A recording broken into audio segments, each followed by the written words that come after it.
Welcome back to IAS Net Study. We are discussing ethics. This is the ethics series, and this is a 30-second video. And this is the fifth unit. We were talking about moral philosophy. We have finished Western philosophy. In that, we talked about ancient, medieval, modern, and we also covered contemporary philosophers. Now we are moving towards East, and in the East, we mainly focus on Indian philosophy. Let's get into the discussion of Indian philosophy. The entire Indian philosophical discourse, it is classified into two categories. One is orthodox and second is heterodox. Orthodox is astika, heterodox is nastika. So orthodox schools, the major difference between astika and nastika is that authority of Vedas.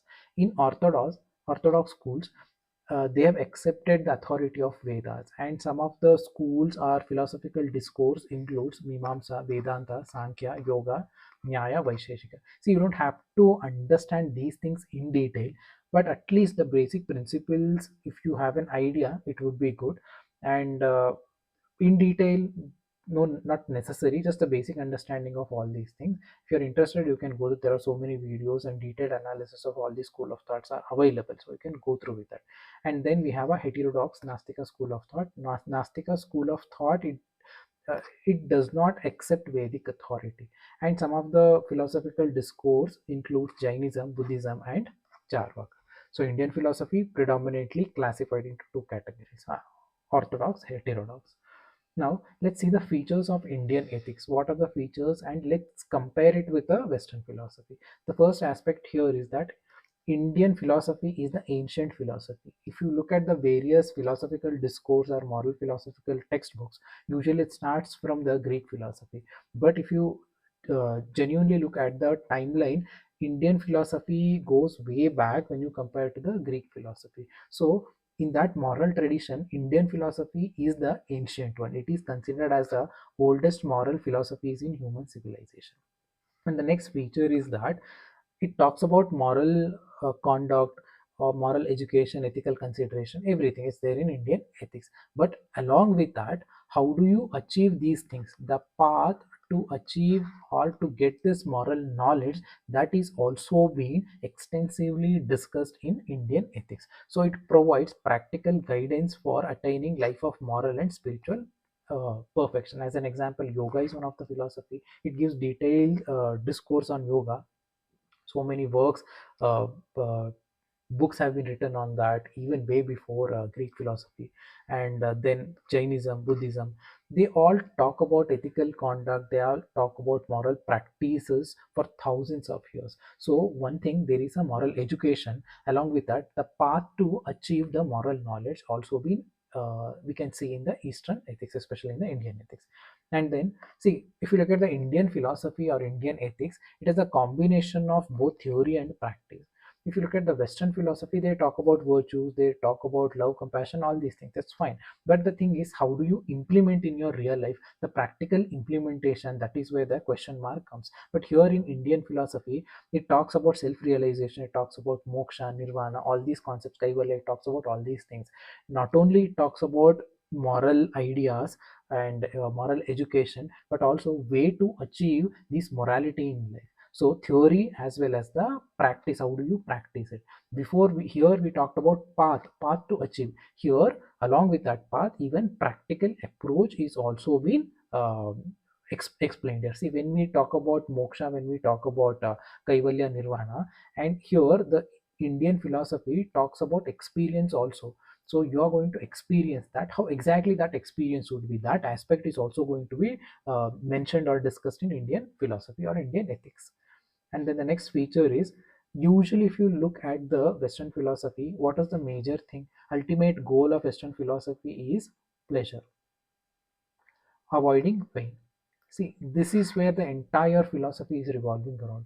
But if you look at the Indian philosophy, it transcends, it goes beyond all these emotions. It goes beyond pleasure and pain. It goes beyond right and wrong. It goes beyond good and evil. See, it is the state where you don't have any of these kind of emotion. It is transcending all these dualities. So this is the unique feature of Indian philosophy. See, and how do you achieve all these things? Through the spiritual discipline, through the self mastery. Here the ultimate aim of the Western philosophy, it is the pleasure. Ultimate aim of the Indian philosophy, it is the self-realization, it is a self-actualization. And this self-actualization is going beyond the emotion. This pleasure and pain, it is all about the emotion, but Indian philosophy, it goes beyond these emotions and it talks about self-realization and self-actualization. So this is the major differentiation between Western philosophy and Indian philosophy. Then if you look at the Indian philosophy or Indian ethics, it talks about universal compassion. Even in the Western philosophy, if you look at the virtue ethics, they also consider love, compassion as one of the virtues, being truthful, all these things. But even the medieval, the theological doctrines also, they talk about the compassion, faith, love, all these things, and even in the modern philosophy also. But the thing is, if you look at the Indian philosophy, these aspects of compassion, love, all these things, it is not only restricted to human being. Here we talk about non-violence also. Non-violence, it is not only between human beings, one person to another person. This non-violence is with respect to nature, is with respect to animals also. So here love, compassion, non-violence, all these things, it it is universal in nature. It is not only restricted to humans, it goes for animals, even plants also. And there are some philosophical discourse, especially in the Jainism, where even compassion has been showcased for non-living entities also. So compassion, the idea of compassion, it is universal in nature. It is very broad when you compare to the Western ideology or Western concept of compassion and love. And we, especially in Indian philosophy, the concept of karma is there. Concept of karma is that there is an action and there is a consequence. If you do positive, if you take a positive action, consequences will be positive. If you take negative action, consequences will be negative. So here, whatever you do, there will be corresponding consequence, and this is going to shape your moral order. See, when I know that if I do something wrong, then it is going to create something wrong in future as a karmic debt, it is going to come back. So here what it is doing is, it is regulating my moral conduct. It is going to guide my moral conduct. It is going to guide my behavior. It is going to guide my action. It is going to guide my decisions. So here, the basic understanding of moral education, moral conduct, it is quite different when you compare it to the Western philosophy. So these are some of the features of Indian philosophy, and you can write it this also a difference between Western philosophy and the Eastern philosophy, especially Indian philosophy. So these are some of the features, right? So first we talked about different schools of thoughts, and then we talked about features of Indian ethics. Now let's talk about Hinduism. In this video we are going to talk about Hinduism and Buddhism, and in the next video we are going to take rest of the religious and spiritual and moral discourse. So Hinduism, it is usually considered as a way of life or a family of religion. The reason is that there is no one sacred book, there is no one way of doing things. It is not like that. There are so many scriptures, and it is not that even after having so many scripture, nothing is mandatory here. So there is a level of freedom has been given. There is a level of along with that freedom, there is a level of responsibility. So here freedom has been given, and there is a no strict guidelines of what to do, what not to do, and what is accepted, what is rejected. A room is open for moral discourse. And if you look at the Vedic period, during the Vedic period, a lot of discourse happens actually. And even one of the question is, who is God, and is there God? Do Does God created us, or did we create the God? These kind of discourse is there. It means that uh, deep discussion, deep analysis with respect to God, all these things, eventually what we are doing is, even though it is spiritual discussion, these are spiritual discussion and we are discussing religious aspects, but in that spiritual discussion, there is a factor of freedom, there is a factor of tolerance is there in Hinduism, the belief systems of Hinduism and the following methodology of Hinduism. The two core principles, especially if you look at the Hindu ethics, one is dharma and another one is karma. Dharma is nothing but righteous conduct, the right conduct. Dharma talks about right conduct, karma talks about law of action and consequences. These are the two core principles of Hinduism. Now, Hinduism, let's see various aspects of Hinduism and how can we relate that to the ethical concepts. The first is Vedic period. In the Vedic period, usually if you look at the Vedas, it is believed that these are revealed by divinity, and it has been transmitted orally from thousands of years across the generation. Even though in Vedas we usually it's the philosophical discourse, it's very hard to derive, but after Vedas we have Upanishad. This is where the philosophical discussion happens. What am Who am I, and why am I existing, and what is right, what is wrong, what is moral, what is ethical, all these discourse are there in Upanishads. It is more of dialogue process between the teacher and the student, and here we have a detailed philosophical discourse here. And in these discourse we have these core concepts of dharma. What is dharma, and what are my obligations, what are my duty to myself and the society, and what are my the responsibilities towards myself and towards my family, all these aspects. And it talks about karma, talks about reincarnation, it talks about self-realization, self actualization, the concept of moksha. All these things are detailedly discussed under Upanishad. Various questions, counter questions are posed, and detailed analysis of all these things have been seen in the Upanishad. And if you look at this Vedic period, there are two types of ethics we can derive. One is subjective ethics, second one is objective ethics. Subjective ethics usually focus on individual conduct. How is my conduct with other person, or how do I act? What should be my thing? What should be the thinking process of mine? How should I act or react? These are the subjective ethics, and there is an objective ethics also. Here in the subjective ethics, I am focusing on individual conduct, but in the objective ethics, I have to focus on from a social perspective. What are my social duties, what are my social responsibilities, how should I fulfill my responsibilities, and if I have to work for a social welfare, what are the steps I have to take. So these aspects are mentioned under objective ethics. So Vedic period, Upanishad, where the philosophical discussions we can see. Then if you look at the entire discourse of Vedas and Upanishads, we have a subjective ethics and the objective ethics. Subjective ethics talks about individual conduct, and the objective ethics, it focus on duties from a social perspective. Now, the core principles I told you about karma and dharma. Karma, it is that whatever I take, if I take positive action, positive outcome.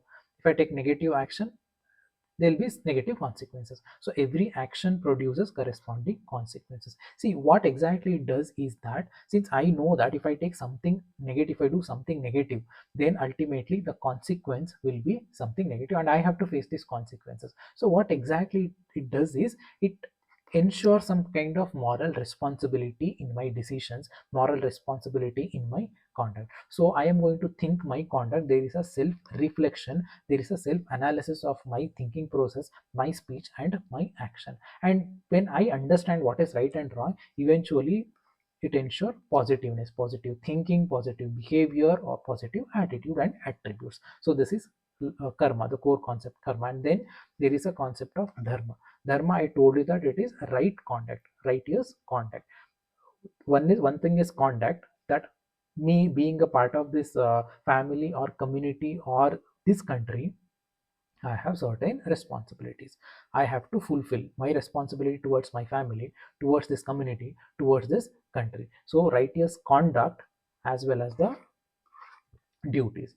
And one thing with others, and also I have certain obligation within in my life also. So there is a concept of purusharthas in Hinduism belief system. It means that there are four goals in life, and dharma is one of the goals. Dharma, artha, kama, moksha. We are going to talk about that also. Dharma is one among the goals of life. So the core principle, karma and dharma, where dharma is one among the four goals of the life. If you look at the goals of Western philosophy, it is the happiness, but here goals includes very diversified goals. Dharma, artha, kama and moksha. Start from right conduct, ultimately it ends with self-realization. So these are the goals of life. So core ethical concepts, karma and dharma. And then we have a Rita and Rina. What is Rita? Rita is a cosmic order, eternal moral order. You can connect it with a virtue ethicist, where they talk about ultimate reality and the materialistic reality, ultimate truth and the sensory truth. See, these kind of differentiation you can somewhere vaguely connect with the Rita and Runa also. The Rita is cosmic order. There is eternal moral order. Me being a part of this cosmic this, setup, I have to obey this ethical, eternal moral order. And these eternal moral order, it governs you universe and human conduct. Now you connect it with the ethical concept. There is an cosmic ethics, and it is my moral obligation under Hinduism that I have to obey these eternal moral order. I have to obey these universal truth. This is Rita, and Runa is that social obligation. One thing I understood cosmic order, and I am going to make sure that my conduct will be in line with cosmic order. And then Rina is that social obligation. I have taken that help or something from society or from this cosmos, then it is my responsibility to give it back in whatever way it is. There is an obligation. I have received something, it is my responsibility or obligation to give it back in some or other way. So that is social obligation or cosmic Rina is a social obligation. Here, every stage of life, initially we have brahmacharya, then grihastha, vanaprastha and sannyasi. For all these four stages of life, we have certain social obligation. Here during brahmacharya, my obligation is towards my teacher and my parents or and my siblings. And when I am grihastha, my obligation is with my wife and my children. So my family obligation, social obligation is there with my family, and I have to fulfill this. So this is what Rina is talking about. Then vanaprastha, I have certain obligation I have to fulfill, and in sannyasi, my obligation I have to fulfill. Here what it is telling is moral conduct. Dharma and karma talked about moral conduct, and this moral conduct ensures your moral responsibility. So I have to fulfill my moral responsibility towards family, society, social stability in a larger perspective to the cosmos. So Rita and Rina. And the Purusharthas, these are considered as a supreme ends. What is a supreme end in the Western philosophy? Pleasure. Supreme end is pleasure. And what is the supreme end here? Dharma, artha, kama, moksha. It is that all the four aspects. Here, dharma, it is duty and right conduct. Artha, even wealth and prosperity, even that is also one of the aims or supreme ends of the life. And kama, desires and pleasure. Even Western philosophy also they talked about pleasure, but they predominantly focus on this aspect only, pleasure, pleasure and desires. And ultimately, pleasure you can relate it to the happiness. And here it is one of the four aspects. And then finally moksha. When you understand these three things, eventually it will be easier for you to understand self-realization or to have a self-actualization. So when you understand self, when you have that self-realization, that is where there will be a liberation from a cycle of birth and death. You want to get rid of this cycle. This is what Hinduism believes in. So these are some of the core aspects philosophies. Then let's talk about Bhagavad Gita also. Bhagavad Gita, it also gives some philosophical insight, some moral guidance here. It talks about according to Bhagavad Gita also the same thing, moksha, liberation is the ultimate goal. But how do you reach this? That discourse will be given in Bhagavad Gita. How do you reach towards that self-realization? There are three paths. One is Gyan Marga. It is using knowledge you can reach the self-realization. Or Bhakti Marga, through devotion you can reach the you can have self-actualization. Or through the Karma Marga, it is through the action you can go for a self-realization. So ultimately the end goal is self-realization. Along with that, there are other three ends are there: dharma, artha, kama, ultimately moksha. How do you read to the moksha? Bhagavad Gita talks about this.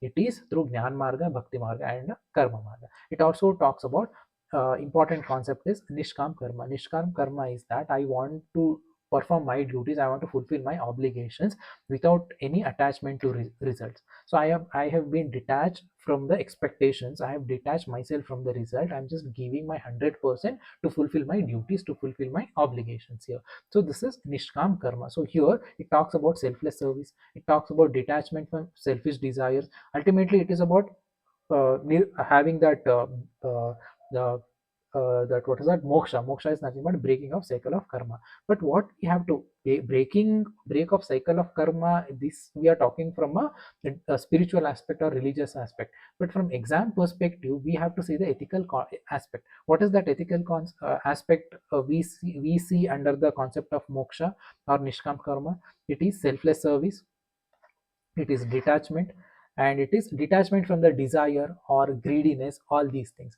So ultimately the basic concepts we derive out of Hinduism is that four supreme ends: dharma, artha, kama, moksha. And how do you reach this? Through knowledge, through devotion, through action. And how can you, even though having all these things, what are other attributes you need to have to go have that self realization? Selfless attitude of selfless service, attitude of detachment over desire, greed, or having positive attributes of compassion, love, non-violence. These are some of the philosophical uh, ideas we learn from the Hinduism. I think, yeah, this completes Hinduism. Let's move to the Buddhism. Buddhism, though, again, what exactly Buddhism focus on? Nirvana. What is Nirvana? Self-realization. Here it focuses on personal development and understanding the true nature of life. When you understand true nature of life, ultimately that will help you to achieve the nirvana. The ultimate goal is the nirvana, and this nirvana is nothing but, again, the breaking that cycle of birth and death. This is what it talk about. But when you think of philosophical or a ethical aspect, it is from the suffering. So to detach yourself from these expectations, what are you doing it? You are eliminating suffering from your life. So once you eliminate the suffering, once you eliminate these expectations, ultimately you can have that self-realization and eventually the nirvana. And some of the teachings of Buddhism, here Buddhism does not focus on any creator, any deity. So there is no personal god. And the Buddhism believes in the concept of impermanence is that nothing is permanent, all things are transient. So nothing is permanent. If you get attached to all these things, eventually you are going to suffer, you are going to feel that dukkha, you are going to feel that sorrow. So attachment to permanence causes suffering. And rebirth and suffering, life involves continuous rebirth with suffering as a key feature. So this is spiritual perspective, the religious perspective. But from a philosophy or ethical perspective, talks about eliminating suffering, it talks about understanding suffering, it talks about path to get away from this suffering and to have a nirvana or self realization. Now, to understand life, Buddhism talk about four noble truths. What are these four noble truths? The first is dukkha, and this is truth of suffering. So in human life, there is a suffering. Life is inherently unsatisfactory, and it is full of suffering. We have to understand this is the reality, and one should understand that. Once you have these things in your mind, then you will be tolerant and there will be an acceptance factor. So the first noble truth is that the truth of suffering. It means that life is full of suffering. This is what Buddhism talks about. There is a birth, there is a death, there is an aging, illness. All these things are there. These are the things ensure these are the things in your life triggers the aspect of losing something, or getting or losing yourself. See, eventually when you feel that loss, it will lead to the some form of suffering. So one of the noble truth is that life is full of suffering. And then the second noble truth is samudaya is that it talks about what is the cause of suffering. First, you know that life is full of suffering. Now you have to understand what is the cause of suffering. Cause of suffering is nothing but attachment and desire. As long as you have attachment, you have desires, it is you will be keep revolving in the aspect of the sphere of suffering only. So the once you remove this attachment and desire from your expectation or in your conduct, then you can get rid of this suffering. So first noble truth, life is full of suffering. The second noble truth, what is the cause? Cause is the attachment and desire. And the third noble truth is nirodha, and this nirodha talks about how to get rid of this suffering. Cause is attachment and desire. Now how do you get rid of this suffering? By eliminating this attachment and desire. Whatever the craving you have, you eliminate that. You eliminate this attachment, you accept the reality, you accept suffering is a part of my life, you accept that. Once you accept that, you can remove suffering from your life. So once you remove suffering from your life, you can move towards liberation, you can move towards a self realization. So here it talks about nirvana, the freedom from rebirth, birth and death, this cycle. But ultimately it talks about self realization, the understanding of reality. So this is what the third truth. And the fourth truth, how do you achieve? I want to remove this suffering. The fourth truth talks about the path to achieve, path to remove this suffering. So it gives the detailed discussion or the detailed guidance of how to remove suffering from your life. So that is nothing but noble eightfold path. So Buddhism, what you have to remember, four truths. Life is full of suffering, and there is, next is the reason for suffering, and the third is removal of suffering, and the fourth is how to the path to remove suffering. And in that fourth truth, it talks about eight noble path, noble eightfold path. And what is this noble eightfold path? By following this noble eightfold path, you can remove sorrow from your life, you can remove suffering, dukkha, from your life. And what are these eight steps here, eight paths? The first is right view. So right view is that understanding the reality. What is the reality? Everything there is a transient, everything there is a concept of impermanence. There is nothing is permanent here, and whatever attachment you have, this is not going to work. Ultimately this is going to cause the suffering. So this is the understanding reality, right view, samyak drishti, right resolve. Once you understand that, then you have to live your life, you have to make up your mind, and you have to live your life according to this understanding. So firm determination to live ethically. So you know that ultimately this leads to a suffering. So lead the life in a moral way, lead the life in an ethical way, right resolve, that you have to make up your mind. So keeping this thing in mind, in your mind, and ensuring that you will firm determination that you are going to follow these moral codes. And then right speech. So whatever you say, there should be a truth, and whatever you say, it should not hurt other person, there should not be any harmful communication. And the fourth path is that right conduct, samyak karmanta. It is whatever the conduct actions you take, there should not be any selfish motive behind it, and you ensure that there are ethical actions in your conduct. And right livelihood. Right livelihood, it means that livelihood where it is based on honesty, it is based on morality. So the way you earn your livelihood, that there should be a positive as attributes behind your livelihood, behind your the way you earn for your living. And then right effort. So constant effort to maintain moral progress. See, it is not like one time effort. You want to have a self realization, it is a continuous process.